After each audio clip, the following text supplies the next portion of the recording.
hearties, great to see you. Get settled in, get excited, because you know the drill. We are doing yet another virtual live event celebrating season 11 of Hallmark Channel's hit series, When Calls the Heart. As always, my true honor to be here with you. I'm Deidre Behar from Entertainment Tonight, and I am stoked because we have not one, but two of Hope Valley's finest couples joining me today. Please help me say hello to Natasha Burnett. Hi. Viv Leacock. Hearties. Amanda Wong. And in the pink is it salmon or floral, Ben Rosenbaum? Hello. Love it. Love it. It's so good to see your faces. It's so wonderful to see your romances playing out on season 11 of When Calls the Heart. Of course, we're going to dive into all of that. But first things first, we have to address some very important and exciting news. Massive congratulations. Season 12 of When Calls the Heart is coming to our channel. How are you feeling about the opportunity to keep telling these stories in Hope Valley? Very excited. Yep. And honored, overjoyed, grateful, and mostly just like pumped to get to keep coming to work with friends like these. Absolutely. Couldn't said better. That was correct, Ben Rosenbaum. That was correct. Okay, so this is season 12 news for 200. Nailed it. Making a daily double. I want to get right into things. Amanda and Ben, let's start with you, because while I have always been a fan of Minnie and Joseph's romance, it's been so nice to get behind yet another couple, seeing their love story explored and blossom and grow. Now, Ben, when we spoke on the last live virtual event, you were like, full steam ahead, let's go. I want to ask you, how are you feeling about the way that this love story is blossoming? Do you want them to take their time, or are you into like when you know, and let's move full steam ahead? Man, I really like where they're at right now. I know it's still a new relationship. They had their first kiss only a few weeks ago after 5 long months. But I think these two are a slow burn kind of couple, and it's been really nice. And I think this is exactly what the pair of them wanted, you know? They're being honest with each other. There are no games anymore, and they're not unsure. And now they're just in this like happiest time of their life mode. And there's a public declaration that they made a couple of weeks ago. And yeah, it's been lovely for them. Yeah. Let me ask you. Oh, I'm sorry. Go ahead. No, I was just agreeing with Amanda. It's trust and vulnerability and creating safe space for each other and taking care of each other. It's great. I want to ask you, because you know I live for the behind the scenes nuggets. I know you're all friends in real life. You get the script and you see, okay, there's going to be a kissing scene. Are there conversations ahead of time? Are there breath mints in the pocket? Walk through those moments. I feel like Amanda's reaction cannot be overlooked here. That was so good, Amanda. Her face. And that's very much in line with how I remember the discussion beforehand going. I came in, I was like, listen, we should have a little conversation about this. I want to make sure you're comfortable with whatever we decide to do. I'm like, Ben, you're not talking about this. Don't even look at me right now. I can't. Whoa, fireworks. Holy moly. Wow. Where'd the fireworks? How did you? Whoa. She has powers. What made that happen? She has powers. Picture? How did you do it? Am I gone? Or am I still here right now? You're still there. There was an explosion. Behind you. Yeah. Oh, really?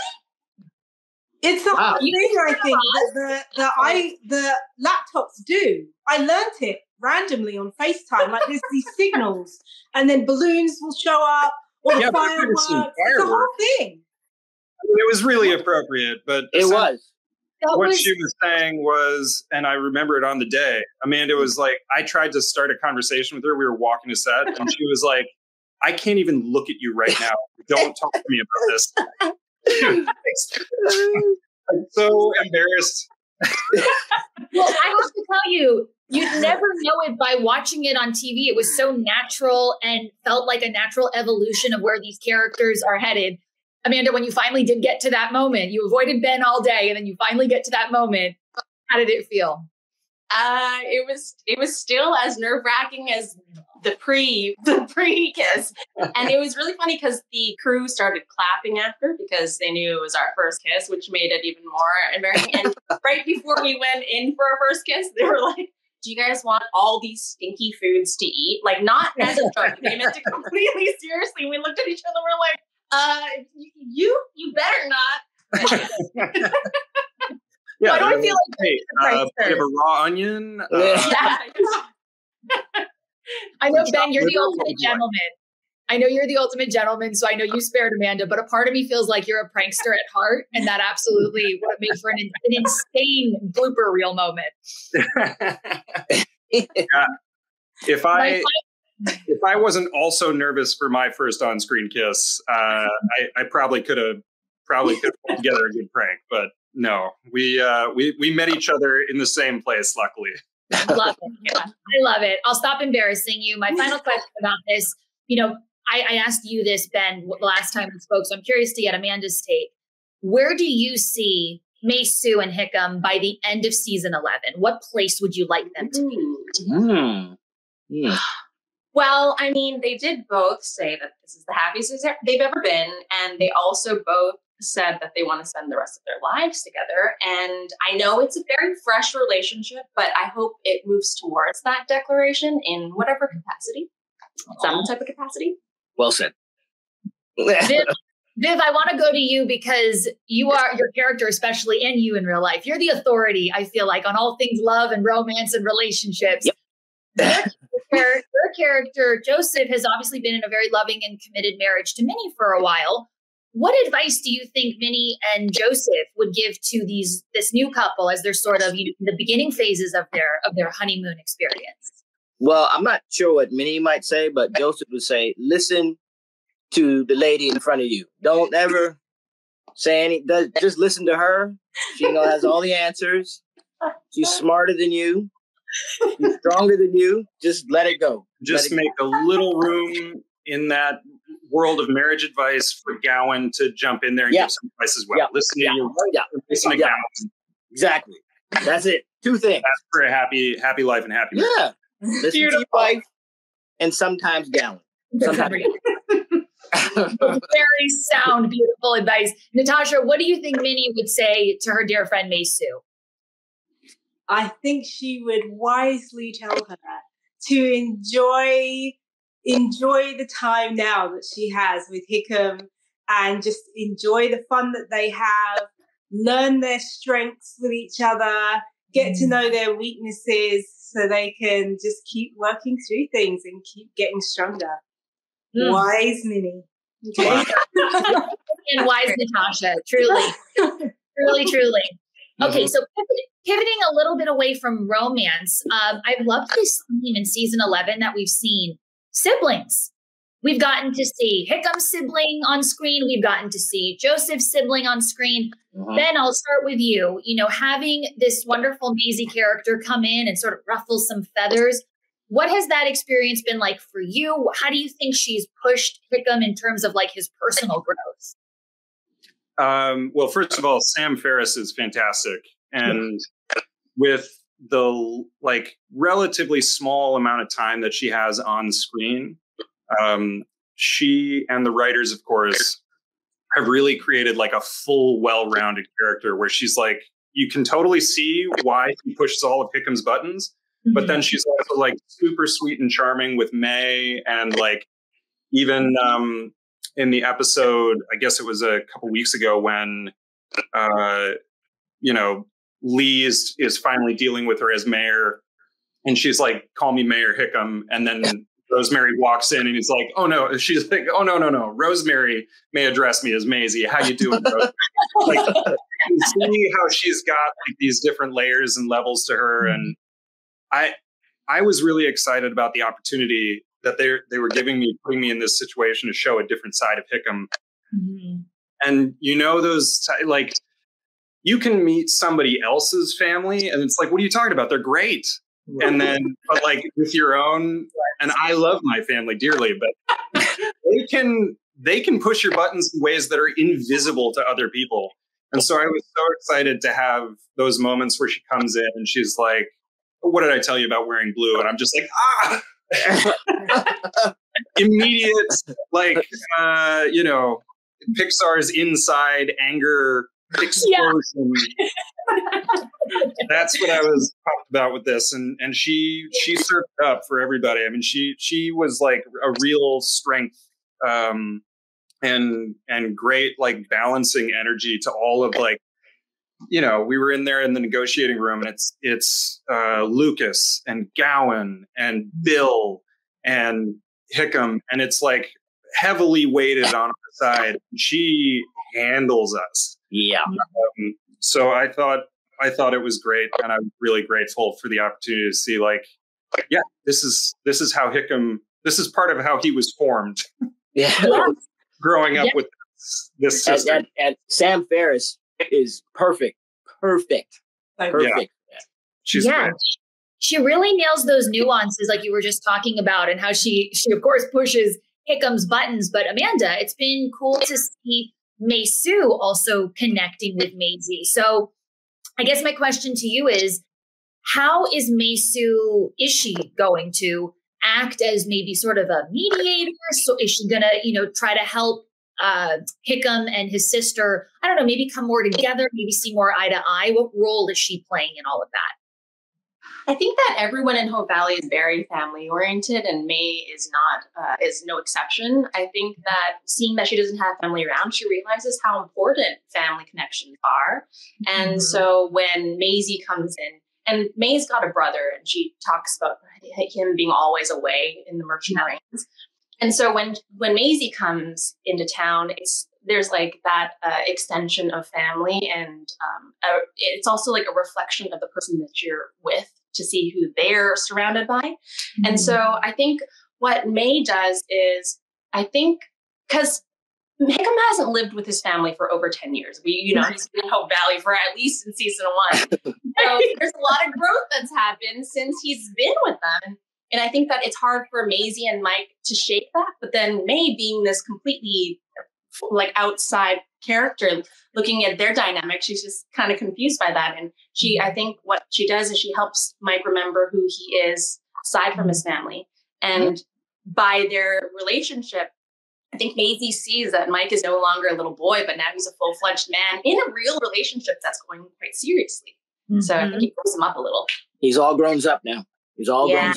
Real job, real romance. And I guess that can be shocking if you haven't been around for those, like, formative moments in someone's life. I'm excited to see where that story goes. I said a first kiss changes a man. It does for everyone, a pivotal moment in everybody's life. I guess my final question about this, Ben, for you, are we going to meet any more Hickams? Is this family continuing to grow? I think I personally would title episode 10, Meet the Hickams. Yeah. That's plural. I'm going to say about that. I like that. Okay, Meet the Hickams. I'm excited. We will absolutely dive into all of that.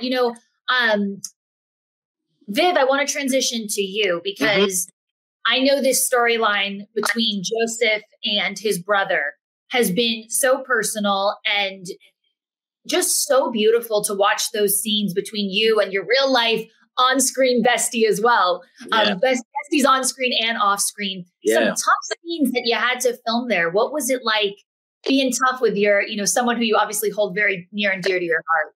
Yeah, Doran is, like I said, he's Uncle Doran in my household, and had seen the kids, all the kids born, and we've been around each other for years. And so when it came up that he was the guy playing Jacob, it was like, it was a no-brainer. Outside of my actual brother, Richard, that's the guy that I definitely would, want right beside me doing that. I had to follow him, like, the way we shot a lot of our stuff, it was like on Doran first, and he like smashed it, like set the bar, and I was like, man, okay, all right. Yep, you gotta follow that. I gotta follow that. And I told him, I was like, bro, how you gonna come on my show and just outshine me? Just out Canfield me on the show. Just knocked it out. So it was so fun having him on. And yeah, we had a lot of fun doing that episode. And the kids loved it too, because like, again, they know, he's over here all the time. My kids can imitate him very well. So like a running gag, they will pretend to be Uncle Doran all the time. He's hilarious. All right, season 11 blooper reel. I would like to see that. We got to get those impressions. Yes. It was cool to see a flipping of the tables where it's usually everybody comes to Joseph for advice. See Joseph go and seek advice. Yeah. It reminds me that he's human. It reminds me that, not everybody, we don't even, not even someone as wise as Joseph has all the answers all the time. So to see him go and seek advice, from Gowan about how to amend this relationship with his brother, what are we going to see next? Where do you think this relationship is headed? Is it salvageable or is the damage done?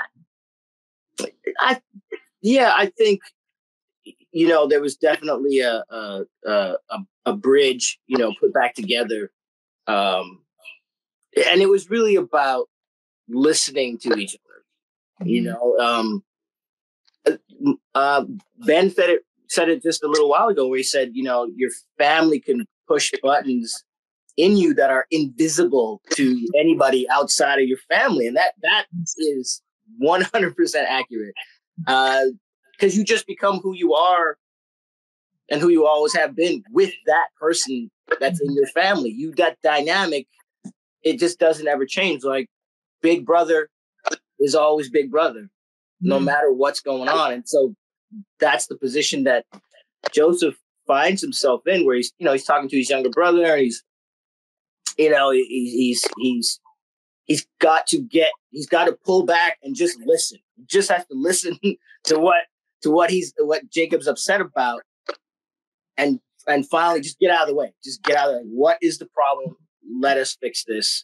And if I had been listening before or more aware, I would have seen that I was part of the problem. It's like, he would have seen that. So that's what all families do need to do, because you do just kind of assign, well, they always do this and they always do that, and this is how they always are, and it takes a lot sometimes for families to get over like the smallest rift, the smallest little. It wouldn't even be a blip with like someone who was like a good friend or someone even you just met. That same conversation would never have turned into what it turned into, like almost a 20-year gap in their relationship. And it's we got back, and hopefully think going forward we might see some more of Jacob. That'd be very cool. Okay. So you have not seen the last of Jacob? I don't know. You gotta tune in. Okay.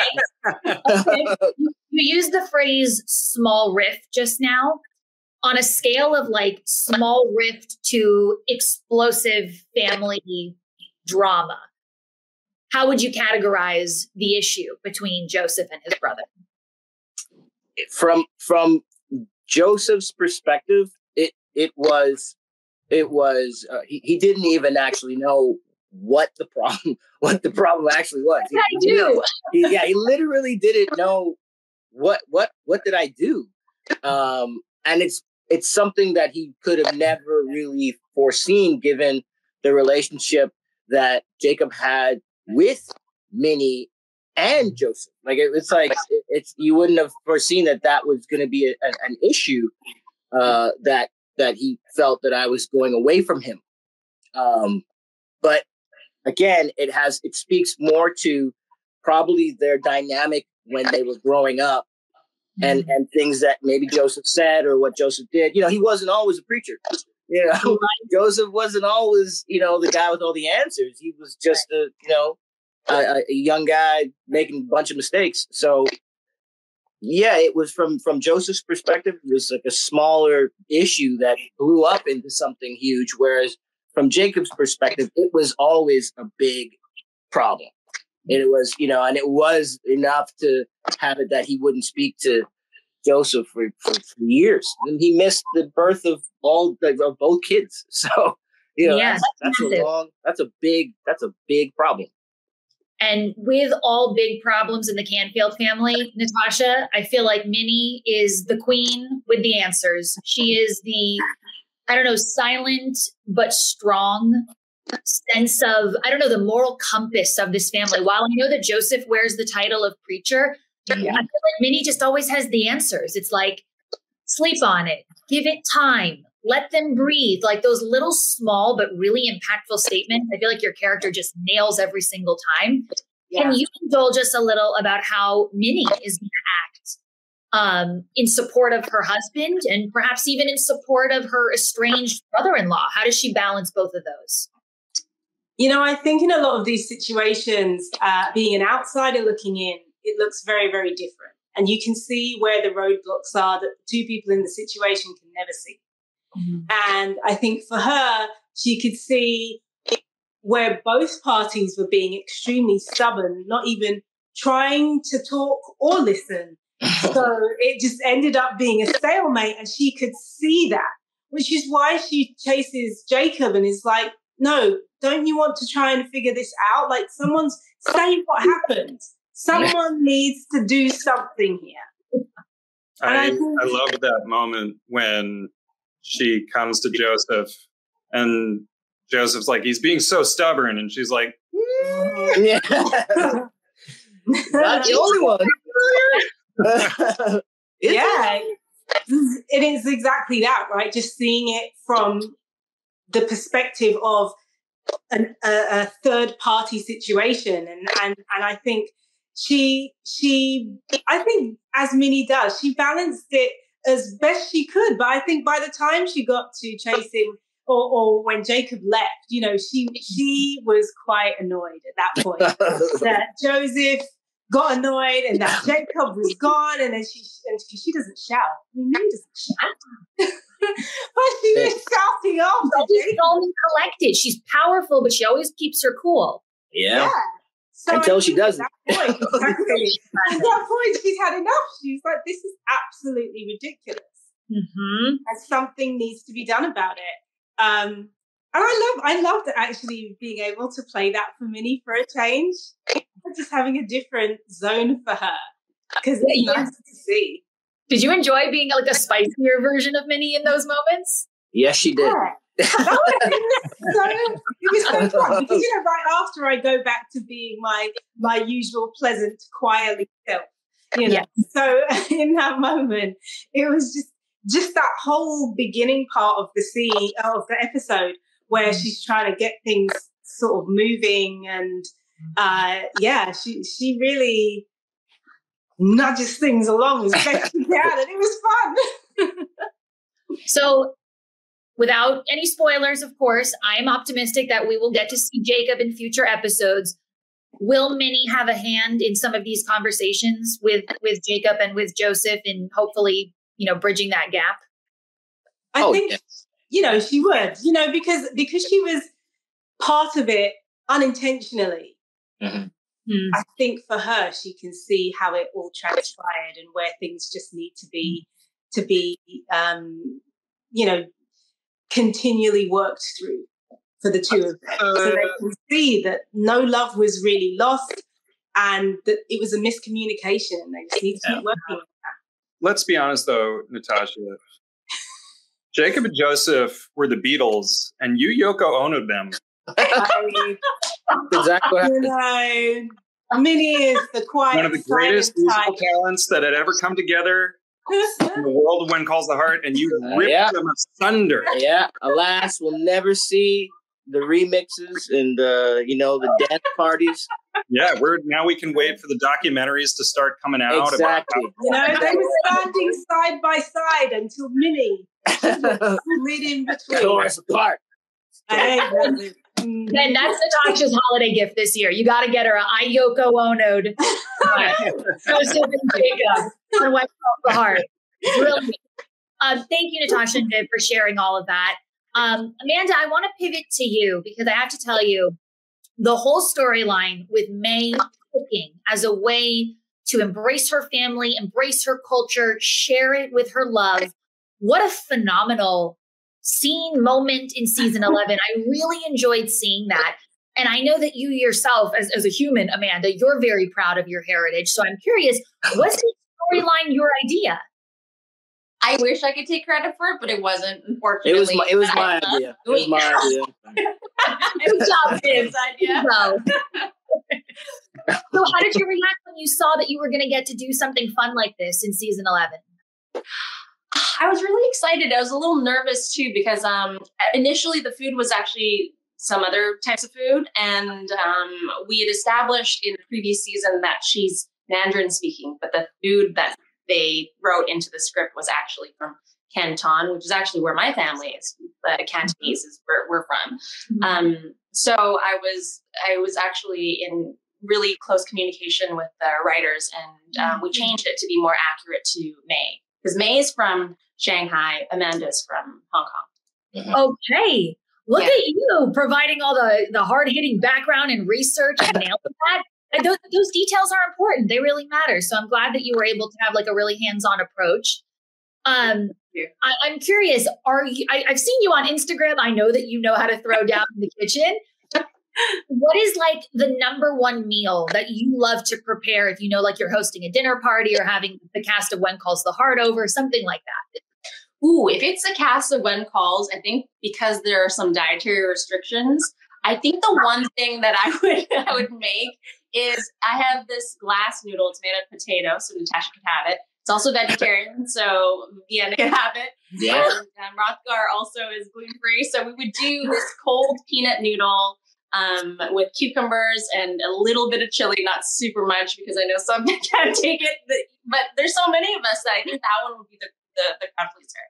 I didn't realize we'd be putting everybody's dietary restrictions on blast. No, sorry, was I not supposed to? No, I'm kidding. It warms my heart so much. I defy anybody to go out and poll a cast and see if they can name every person and what their dietary restrictions are. That is a testament to how close you are and what a family you are off screen. That is iconic, Amanda. That was so well done. Natasha, of course, you get to do a lot of cooking on the show. Yes. Is there like a favorite family recipe or something that maybe you would love to have your hand in sharing on maybe a future episode of When Calls the Heart? Oh, so my parents are from Guyana in South America. And so my mum always makes this dish. It's called pepper pot. It's sort of like a meat stew. And it's got chilies in there, and there's a little bit of sugar to cut the chilies. And she would always make it Easter, Christmas with homemade bread.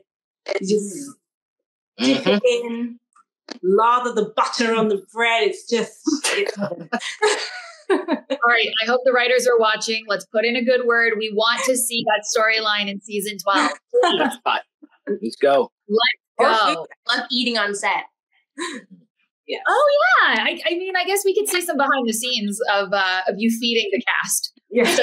It's such a regal dish, but I think it deserves to be front and center on screen on When Calls the Heart. I got to pay everybody a huge compliment. I really loved the big choir moment. Was it in the most recent episode? Yeah. Choir moment. What a wonderful excuse to see all of you on stage together, performing, hearing your beautiful voices. What was it like getting to do one of those big quintessential scenes with everybody together and showing off your beautiful voices?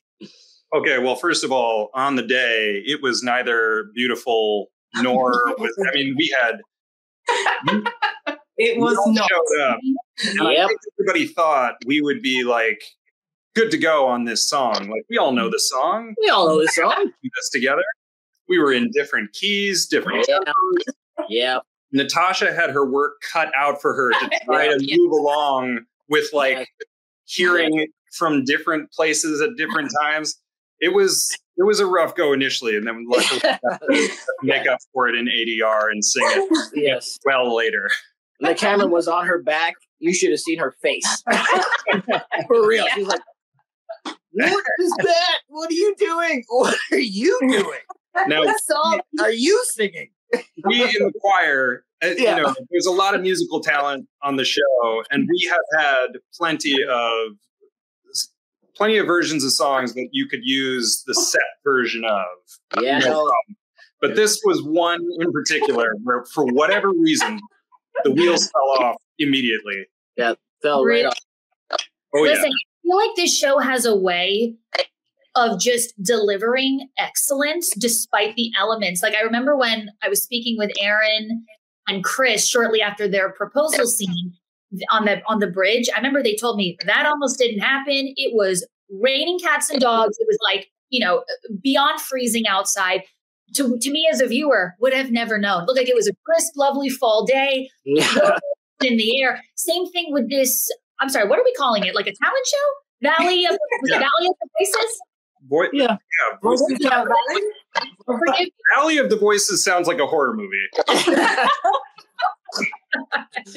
I keep hearing voices in the valley. Yeah,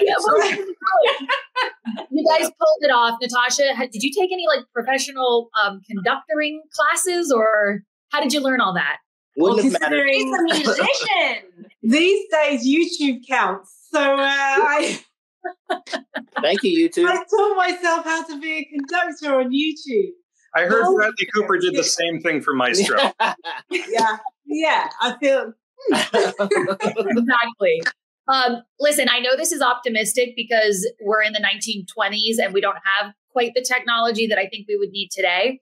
But I'm just going to throw this out there. I would love a When Calls the Heart karaoke episode. I would watch all of you having your moment on stage, performing your favorite karaoke song. So I want to ask everybody, Natasha, we'll start with you, the conductor with the mostest. If you could perform any cover song on When Calls the Heart, what would it be? For Minnie, it would definitely be I Will Survive in honor of her daughter. Oh. 100%. Cool. You were quick with that one. I love it. Empowering, a disco anthem, and good for Angela. That's very sweet. Okay, so I Will Survive. Amanda, what would your song be? If it was May last season, I would do I Won't Say I'm in Love from Hercules. But this season, what would she sing? She's in love now, so a love song. Love, Keisha Cole. There you go. There we go. Good choice. Always a good choice. Viv, you got to give me something.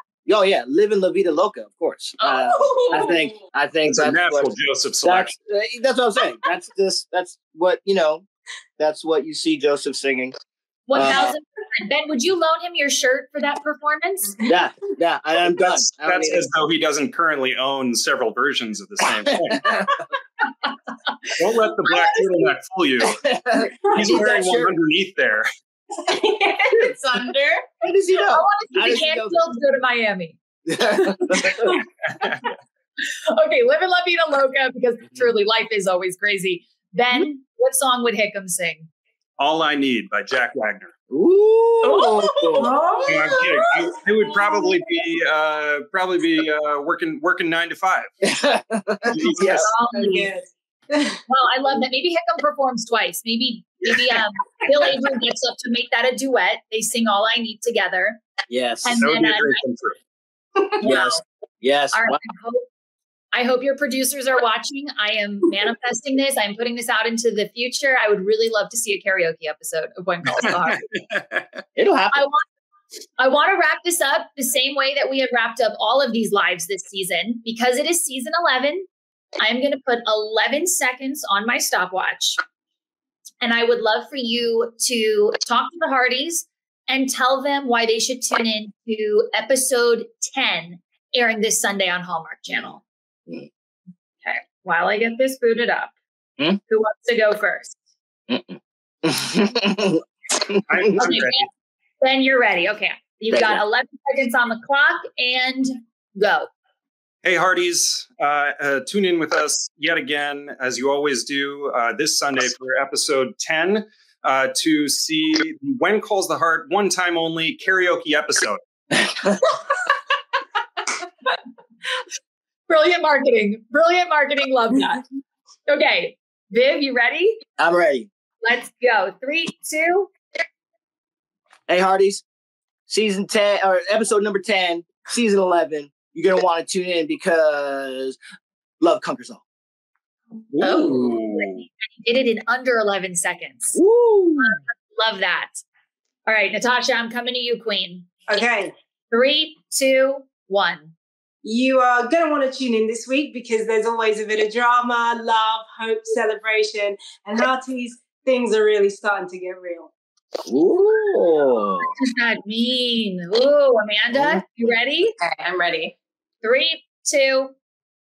Hearties, tune in if you want to know what happens to your favorite couples in Hope Valley, all of them, and if you want to meet the Hickams. Dun, dun. Hickams plural. I am very excited to see what that means. I guess we're just going to all have to tune in. Episode 10 of season 11 of When Calls the Heart. I can't believe we're almost at the end of season 11. Only 3 more episodes to go. Crazy. Right? Crazy. The season has flown by. It's been such a joy to chat with talented, incredible people like the 4 of you. Thank you for your time today. And Hearties, here's your reminder one more time. This Sunday, Hallmark Channel 9, 8 Central. Tune in, episode 10, and of course, streaming the next day on Hallmark Movies. Now, I will be live tweeting using the hashtag Hearties. Can we count on the 4 of you on Twitter that night? Oh, yeah. Sure. Love it. Hashtag living La Vida Loca. Let's go. Go. And on that note, adios. Adios. Bye, Hearties.